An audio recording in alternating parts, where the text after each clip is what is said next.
my students who need to hang on my every word. No, this is a process of transformation. Students come in at one level of competence and consciousness, and prayerfully by the end of the year they will be at a higher level of competence and consciousness. Okay? So that's very important. Let's give them a round of applause for that insight.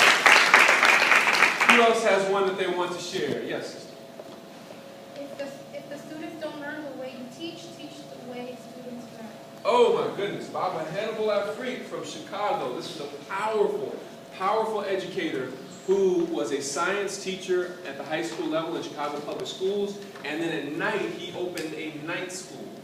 So he was doing double duty, and he taught for 40 years in the inner city of Chicago. Ashe?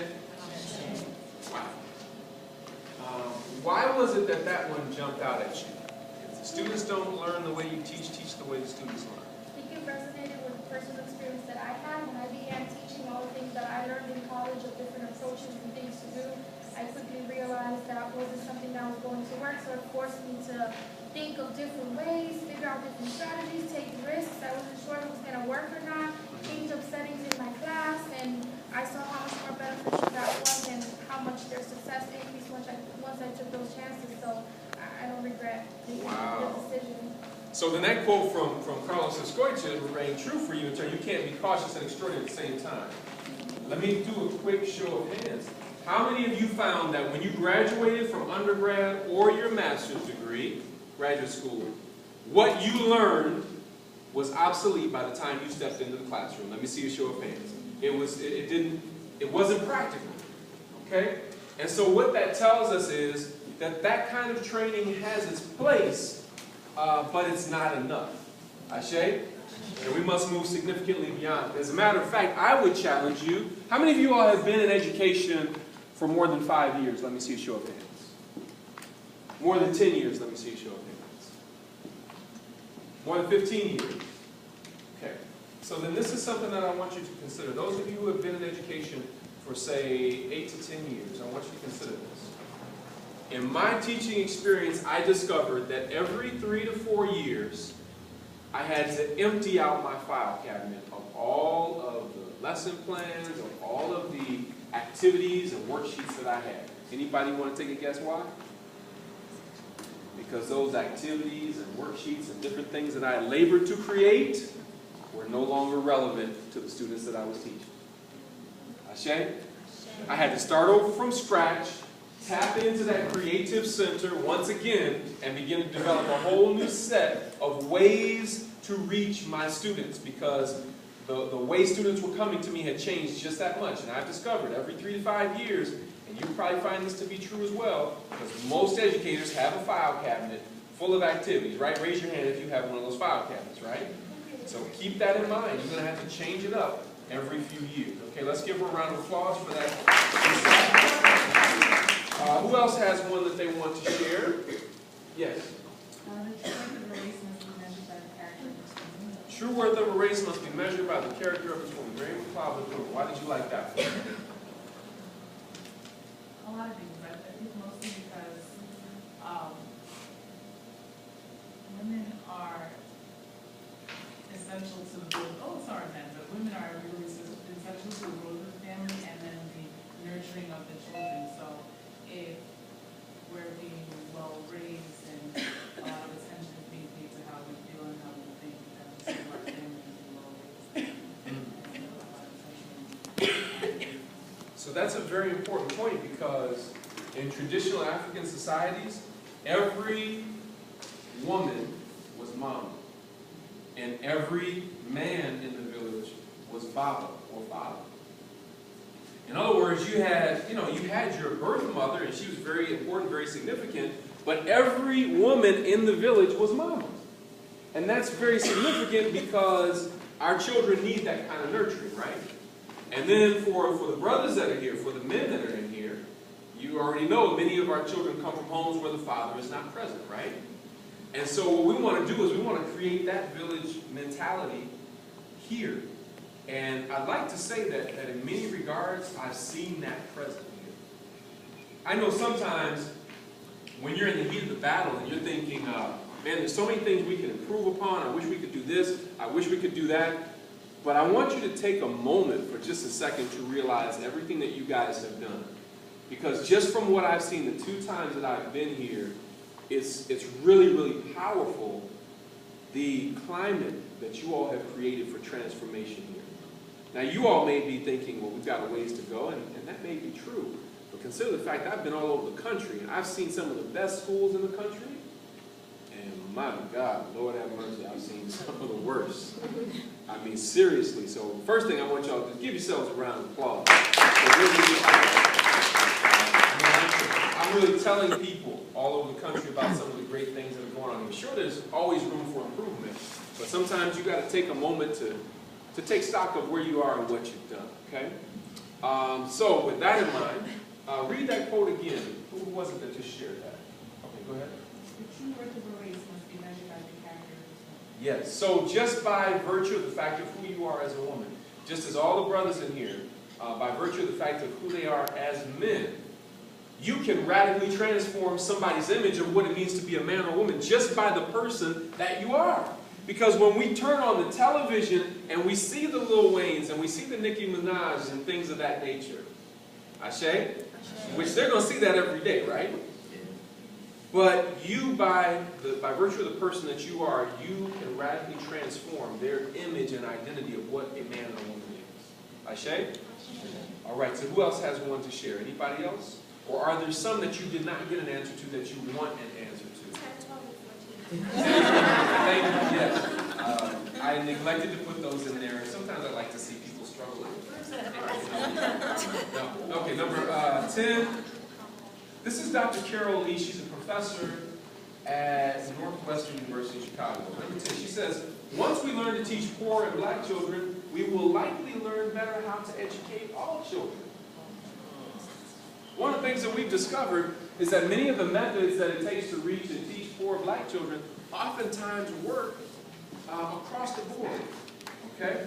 And then number 12, the task of achievement is fundamentally shaped by the very identity of African Americans as African Americans. Let me explain what that means. That's Teresa Perry. Teresa Perry has the first chapter in a powerful book called Young, Gifted, and Black that she co-authored with Claude Steele and Asa Hilliard. And in this book, Young, Gifted, and Black, she talks about how the task of achievement is fundamentally shaped by the very identity of African Americans as African Americans. Most of our students don't have the narrative of African American historical achievement. They don't know how we took little and made much out of it. They don't know the story of our struggle and how we persevered and how we gained our rights and how we lost our rights and regained our rights and in the midst of some of the most vitriolic attacks upon the culture, and yet still we stand, and as Maya Angelou would say, still we rise. Ashe? Most students have no knowledge of that narrative. And so sometimes you may know that narrative, and you're trying to speak to them about, but they're not comprehending it because their point of reference does not contain that story. And that is why it's so important for us to introduce and continue to reintroduce them to that narrative by showing them the examples of the people who did it. The Mary McLeod Bethuls, the Booker T. Washingtons, the Marcus Garveys, the Malcolm X's, and all of these powerful people who achieved against the odds. It cannot be an add-on to the curriculum. It must be a central part of the curriculum. Ashe? Challenges in most of your textbooks, it's not a central part of the curriculum. They may, sprinkle it on a little bit. I'll never forget when I had my interview to go into my doctoral program, and I'm in front of this panel of PhDs, and they're asking me what my thoughts are about multicultural education. Do you agree with multicultural education? I just shook my head and said no. They looked at me like, well, can you explain that? I said, well, let me clarify that.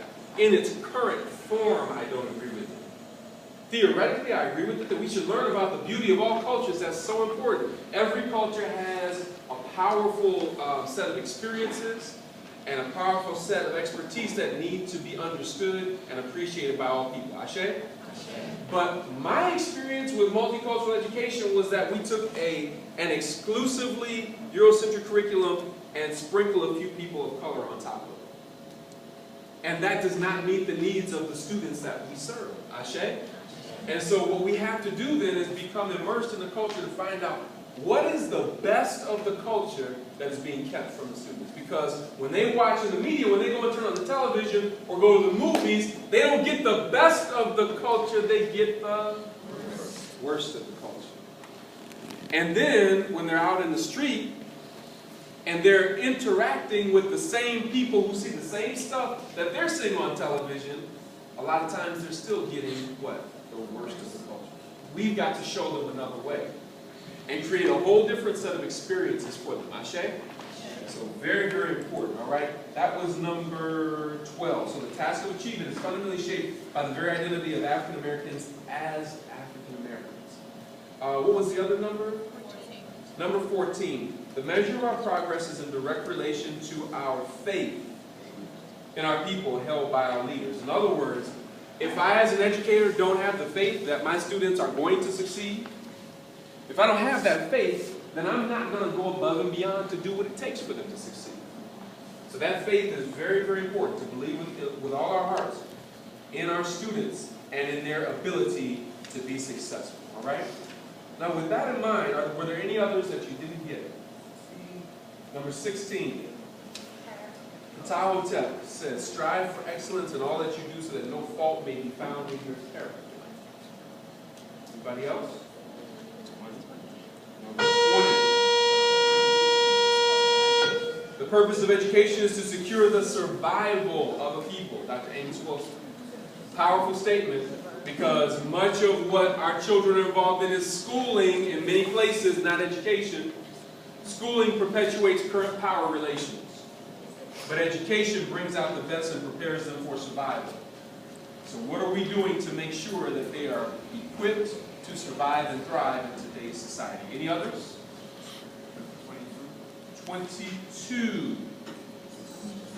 Disconsciousness. Dr. Joyce King. Disconsciousness is an uncritical habit of mind, including perceptions, attitudes, assumptions, and beliefs that justifies inequity and exploitation by accepting the existing order of things as given.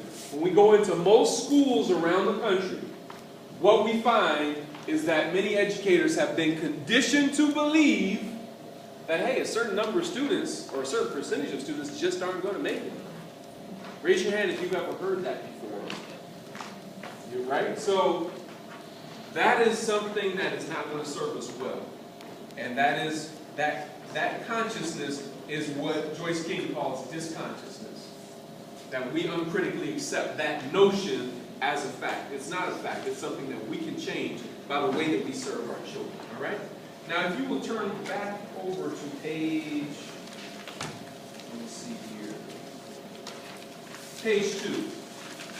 I want to look at the SABA method. And use the remainder of our time to kind of go through that. What I discovered in my research is that the oldest word in human history relative to teaching and learning is SABA. Everybody say SABA. SABA. And SABA has 3 primary meanings: teach, door, and star. And what that tells us is that the most ancient philosophy of education tells us that the teacher opens the door to the universe so that the student may shine like a star. Ashe? This definition of teaching is very different from what you hear in most schools and school systems. The teacher opens the door to the universe so that the student may shine like a star. So let's look at some different examples of what this means. This is the word Saba written in the ancient language. So each of these characters represents something different. What does this first character look like? What does that look like? Looks like a staff. That's what I thought it was. But actually it's not a staff, it's a folded cloth. In ancient times, and now out in Africa, women would wear a folded piece of cloth as a standard part of their clothing. And those of you all that are mothers know, at any time you may have to wipe a child's nose, mouth, eyes. And so they would always take this cloth, but what that represents is service. So the Saba, the master teacher, serves. That's step number 1. And then what does this look like right here? It's a leg, referring to what you stand on. And like I said, some people are standing on an educational philosophy that says, hey, some of these students just aren't going to make it. Let me get the ones that I think can, rather than understanding that we can reach and teach all the students. So this begs the question, what philosophy are you standing on? To be a Seba, to be a master teacher means to serve and to stand. And then what is this? And then what does the star do? It shines. That's talking about the spirit and the energy that you walk in when you walk in this building. The spirit and the energy that you walk in, the children feel that. The children feel whether or not you want to be here. They feel whether or not you like them. They feel whether or not you think they're intelligent. Ashe? And so, serve, stand, and shine. Now, do you know if you took this word by itself right here, that's Seba student. So in the ancient tradition, what does it mean to be a student? To what? Serve, stand, and shine. What if our students knew that? That this is what it means to be a student. But then when you add these last two, that takes it to another level of what it means to be a Seba teacher. What is this right here? Can't hear you. Any ideas about what kind of bird? Hawk. I thought it was a hawk too. Actually, it's a vulture. Which I found very confusing. Because a vulture is a bird of prey. We definitely don't need adults preying on children. P-R-E-Y. You pray for children, but you don't want to prey on children. But what I discovered in my research is that a vulture is a fierce protector of the young. And we need some educators who understand what it means to be a Seba and to secure your space, to secure your area. Now, when students come into your particular place, your space, or in the school in general, it is a safe place where they can be assured that they're going to receive love, nurturing, and education. Ashe? And then, this last one here, I always thought that this was a soldier. I was like, yeah, Seba, master teacher is a soldier, but actually, this is a scribe who's copying the ancient writings. And what this represents is sharing what you know, the best of what you know. Sharing your experiences, sharing your knowledge, sharing of yourself. So to be a Seba, to be a master teacher means to serve, stand, shine, secure, and share. Let's look at a couple of the quotes of some of our ancient Seba who helped to define what it means to be a master teacher, and then we'll get into some of the methods that you'll be able to use. Ptahhotep said, the Seba feeds the soul with that which endures unto eternity. Master teachers teach towards eternity. That's why you have some students who will never forget you. Ashe? Then, Ptahhotep also tells us the Seba, the wise teacher, the master teacher, the wise have eyes to see what will profit the offspring. It means we have to take some time back and reflect from time to time about the methods and materials and the different exercises we're going to use to reach and teach our children, because it might not be in the teacher's edition. And then in ancient times, there was this concept called Wahimi Mesu. Everybody say Wahimi Mesu. That was the repetition of birth, or rebirth, or reawakening. Education was seen as a process of transformation, progressing through successive stages of rebirth. That children, through the process of going through your class womb, are rebirthed into their higher selves. Ashe? And this is what should be taking place throughout the course of the year. Right? So now what I would like for you to do is to consider, as we begin to look at the Seba method, I want you to make your learning environment of these three things. Reflective of these three things: the students that you're teaching, the content that you're teaching, and the values that you're teaching. When I walk into most classrooms, and I haven't really had a chance to do a walkthrough here, but in almost all the schools that I go into, what I see when I go into classrooms is I see classrooms reflective of the content. If I go into a math classroom, I see formulas on the wall and all sorts of things like that. That's great and that's fine. If I go into a language arts classroom, I may see something about the parts of speech and how you do good writing and all of these wonderful things. That's great and that's fine. But the first thing your classroom should have, it should be reflective of the students that you're teaching. And one of the challenges that I faced as an educator was I could not find the images that I was looking for at the local teacher store. So what I want you to consider is find images of the students, of people who look like the students that you teach, doing what you want your students to do. One more time.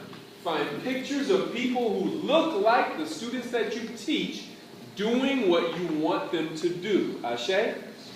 What do I mean by that? If you want your children to be scientists and doctors or be in the STEM areas, then find some pictures of people who look like your students in lab coats with a stethoscope, holding a beaker.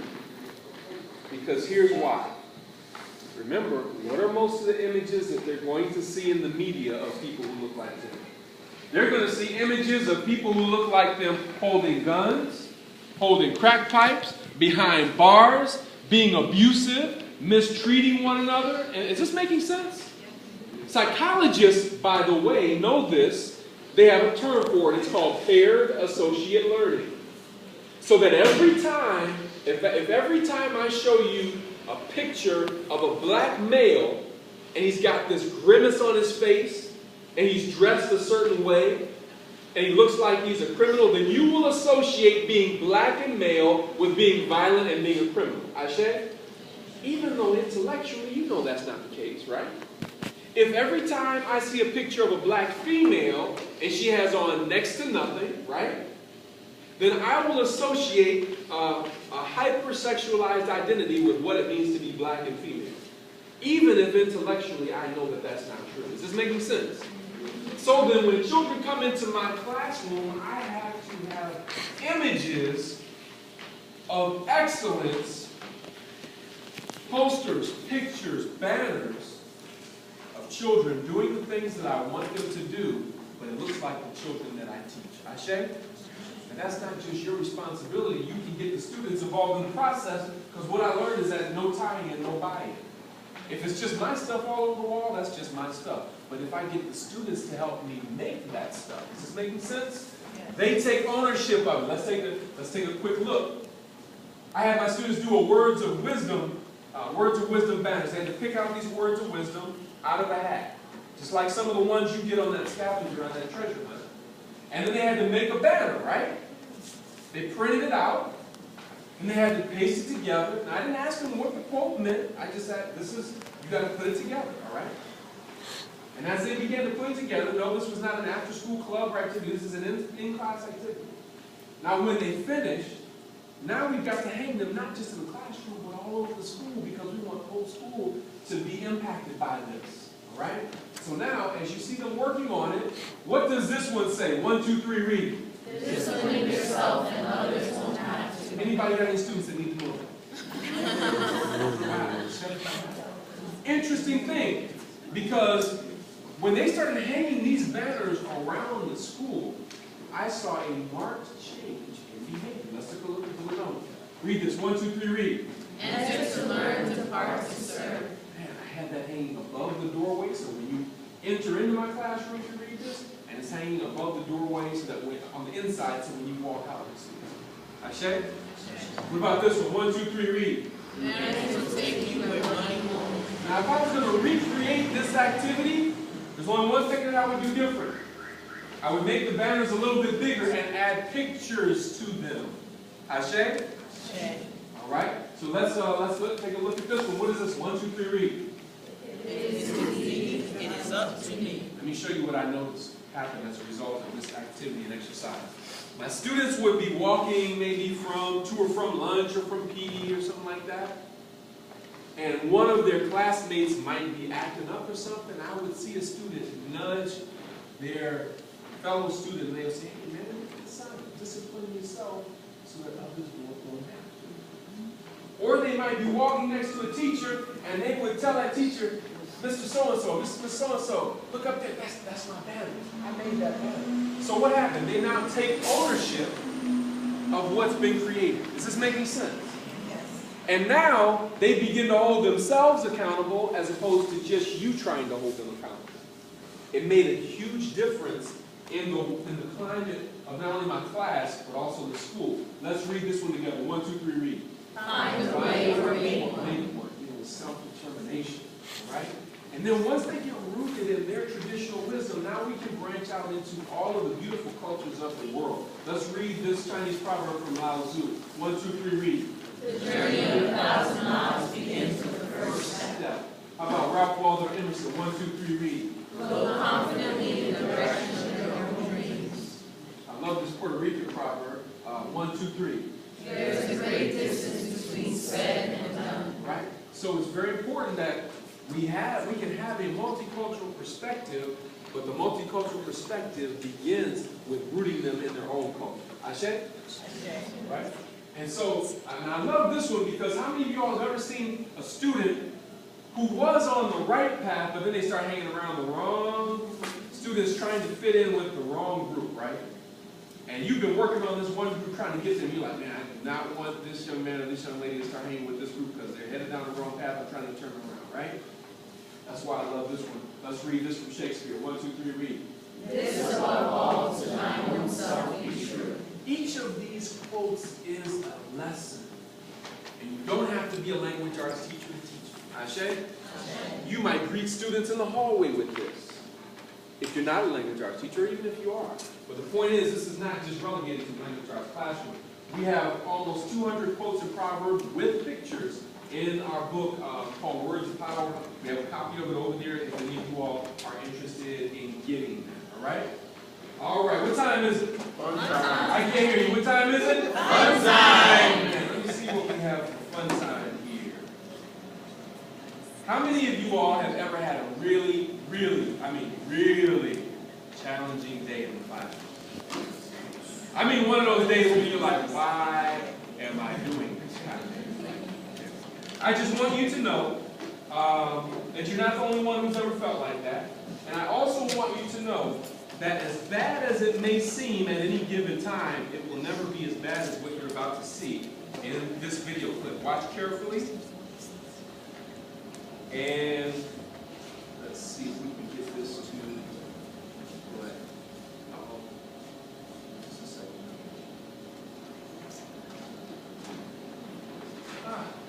We're messing up our fun time. I'll tell you what, will y'all allow me to come back to that fun time video? Yes. I don't want to waste any time, but I will come back to that a little bit later. I want to get right into the SABA method. Right? The SABA method, just a second, here it is, right? It starts with ritual, okay? So, tell me about the rituals that you have as a school and the rituals that you have in your classroom. The ritual is just how you start class. It establishes order, welcomes the spirit of cooperation, and makes cooperation natural. What are some of the rituals that you all use? Yes? As a school, we come together every morning as a whole community. It's every single day. And we welcome each other. That's very important because now you're like the thermostat, you're setting the energetic temperature in your students because they're coming from all kinds of experiences before they come in here. Ashe? So the fact that you all do that is very important. And one of the things that I cannot understand for the life of me is why all schools don't do that. Even if it's not the entire school, but maybe a grade level or something, there needs to be something like that that sets the tone. Now, what about in your classroom? What about in your classroom? What do you do in the way of rituals to prepare your children mentally and emotionally for the day? Any ideas? Anybody want to share? Yes? I know that many of us, I think all of us, welcome our students into the room, and sometimes if they don't have a positive attitude, it's kind of like checking yourself at the door and taking a minute to get yourself together so that you're ready to come into the room. Very, very important. Very, very important. Mr. Wilson, if I can use you as an example, please come forward for a second. How many of you all have ever looked down the hall and you saw that student coming to your class and you saw that look in their eye like, oh, he's fitting to raise hell tomorrow. Right? Come on, keep it real. You've seen that look before, right? Okay? So there has to be an exchange of energy. There has to be a transfer of energy here, right? So if I see him or her coming, right? And it doesn't have to be that I see something negative going on, but this is what I want to do anyway as a part of the daily ritual. Now, a lot of the students aren't just going to shake your hand. They might try to do one of these. Have you seen that before? So here's what I do. Try to do that. Hey man, how you doing? Yeah.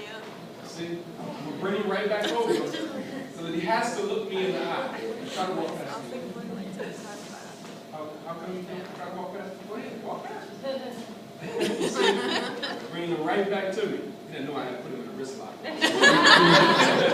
do that. Don't do that. I'm making him. How you doing today, brother? You know, if you're looking down, I'm gonna get down as far as I need to. How you doing today? We're gonna have a great day, right? Now, what's going on here? It's not just words. There's a transfer of energy going on.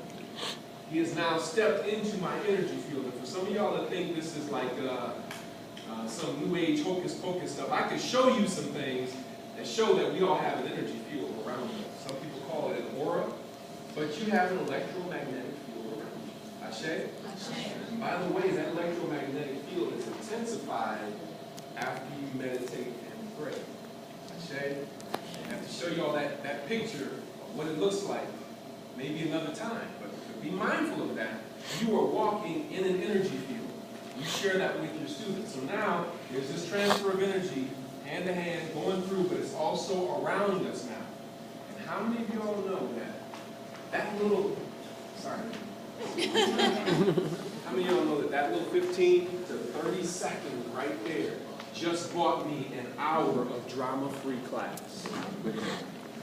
That little 15 to 30 seconds, because they're going to get your energy and attention one way or another. I would prefer that it's done in a positive way, right? Okay. Another way that I've seen it happen is, I may see a student coming down the hall, and I may see that this student may have had some problems in the past, and I ain't trying to go there today, right? So I may see that student, would you come up here and be that student for me today? And she's coming down the hall, and I see her, I'm like, oh Lord, drama mama coming, right? So I see her, I say, how you doing today? She try to walk past me. So baby, just do me a favor, I want you to do me a favor. Just stand right here.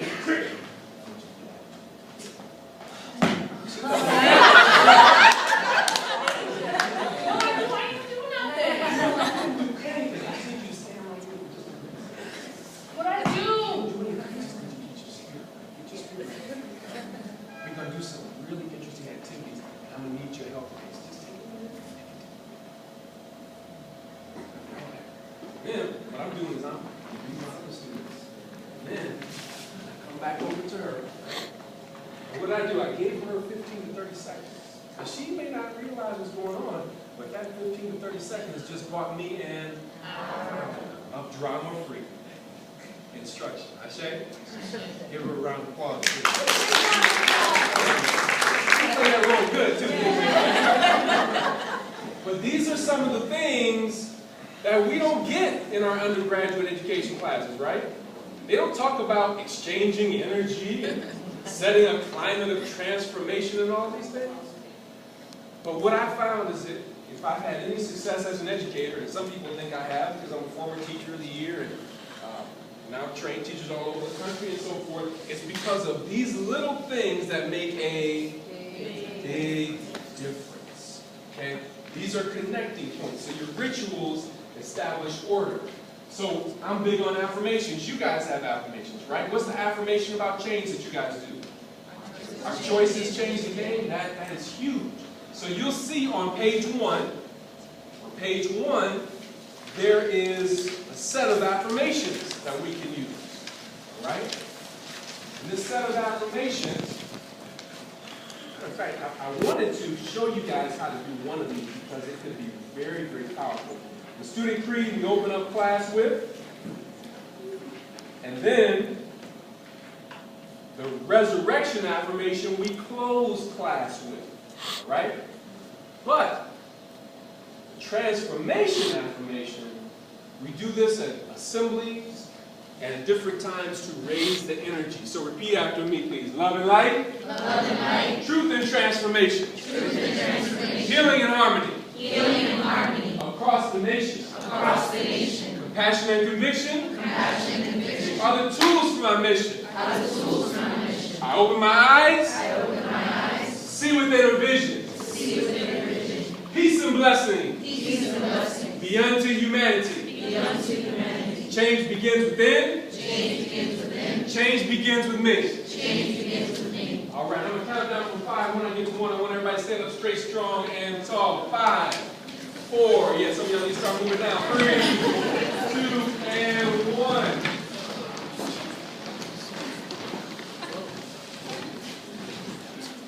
I don't know if you all realize it, but that has a rhythm to it. That has a rhythm to it, and I would like for us to do that. Who has a very strong and powerful voice and can lead this world? When everybody raise your hand at once, come on. Who's going to do it? Who's got the strong, powerful voice? Bring your paper up front. Come on, brother. Give him a round of applause.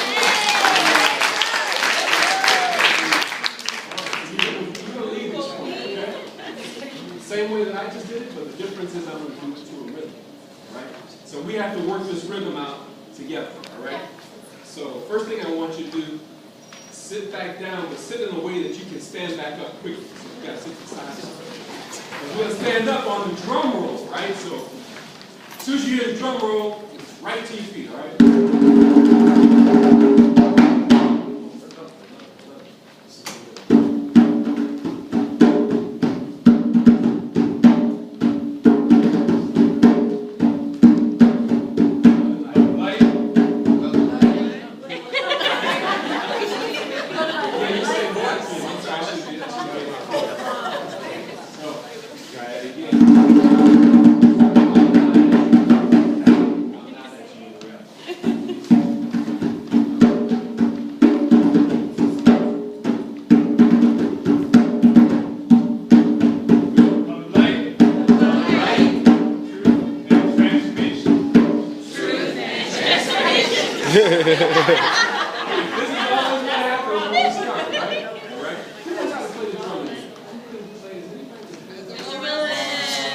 Come on, Mr. Williams.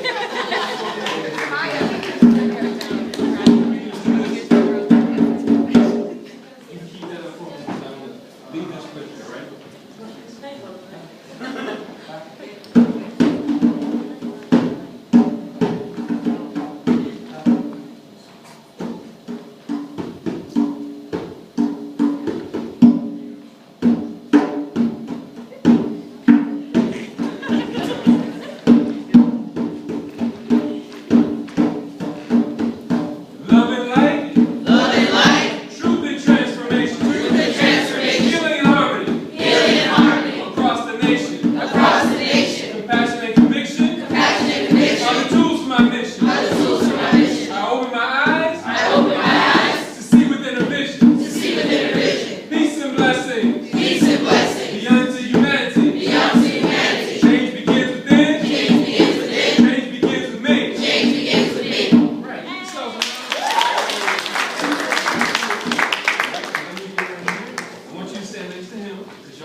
transformation. Truth and transformation. Healing and harmony. Healing and harmony. Across the nation. Across the nation. Compassion and conviction. Compassion and conviction. Are the tools of my mission. Are the tools of my mission. I open my eyes. I open my eyes. See my inner vision. See my inner vision. Peace and blessings. Peace and blessings. Beyond to humanity. Beyond to humanity. Change begins to be.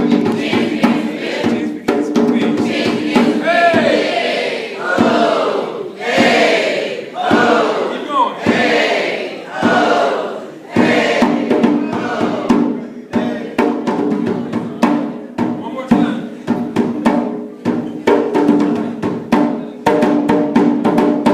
Love and light.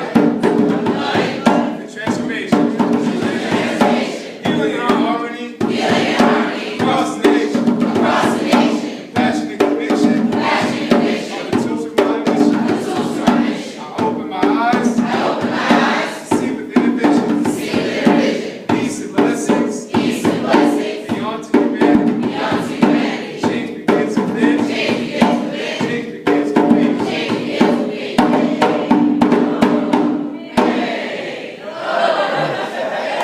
Another round of applause.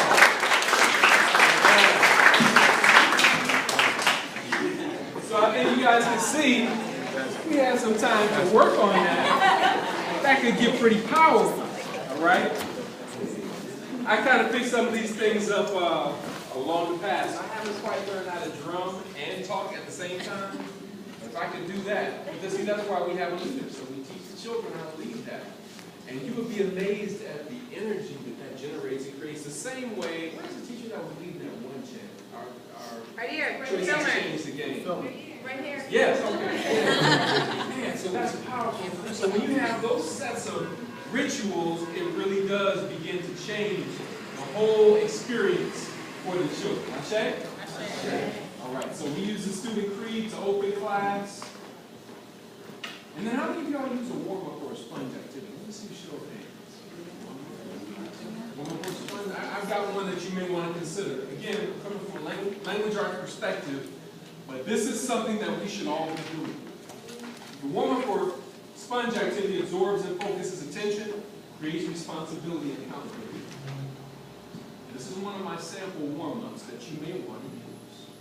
Let's read the directions together. 1, 2, 3, read.